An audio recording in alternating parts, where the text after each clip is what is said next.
देखिए, उत्तर प्रदेश में खास करके जब से भारतीय जनता पार्टी योगी आदित्यनाथ जी की सरकार रही है, किस तरीके से तब एक तबके के ऊपर लगातार प्रहार किए जा रहे हैं, लगातार उत्तर प्रदेश का लॉ एंड ऑर्डर कितना अस्त व्यस्त हो चुका है, ये हम लोग सब देख रहे हैं, न्यूज के माध्यम से देख रहे हैं। वहीं जब उत्तर प्रदेश में विधानसभा का सत्र चालू होता है, जनता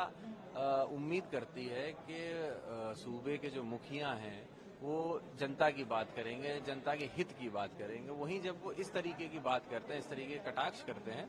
तो मैं समझता हूँ जनता को दुखी होता है, एक दुख होता है। और जहां तक उनकी इस तरीके की बात करने की बात है, तो निश्चित तौर पे हम आपको ये कह सकते हैं कि समाजवादी पार्टी इंडिया गठबंधन को बहुत बड़े अंतर से जीत दिलाई गई है।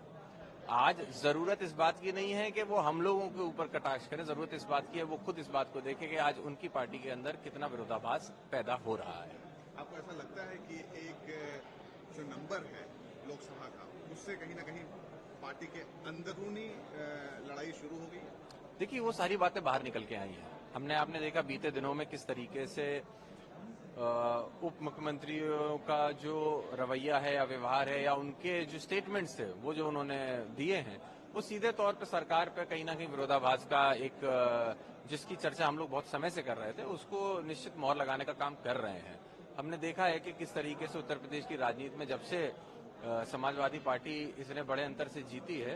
वहां पे एक खलबली भारतीय जनता पार्टी के अंदर जो प्रदेश की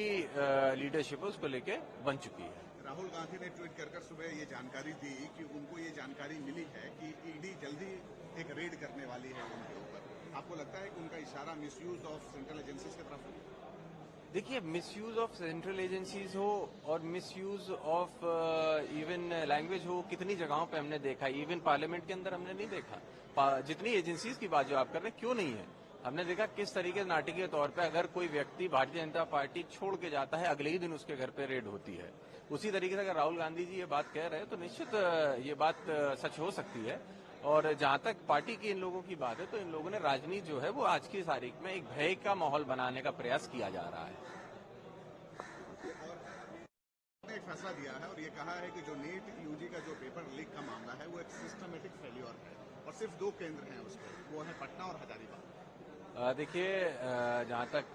कोर्ट के फैसले की बात है, इस पे सीधे तौर पे कुछ कहना ठीक नहीं रहेगा, लेकिन मैं निश्चित तौर पे जनता की तरफ से ये बात कह सकता हूँ कि जो आज स्थिति बनी हुई है, जिसके अंदर नौजवान हो या उनके माता पिता हो, घर वाले हों, उनके अंदर एक बहुत बड़ा सवालिया निशान पैदा हो चुका है इन परीक्षाओं को लेकर। और खास करके उस परीक्षा जो देश की सर्वोच्चतम परीक्षा मानी जाती हो, उस पर भी सवाल उठ रहे हो, तो सवाल लाजमी है, सरकार को इसके ऊपर जवाब देना चाहिए। सरकार सामने नहीं आती है जवाब देने, कोर्ट को अगर स्पष्टीकरण देना पड़ता है, तो कहीं ना कहीं ये भी सरकार का बहुत बड़ा फेलियर है।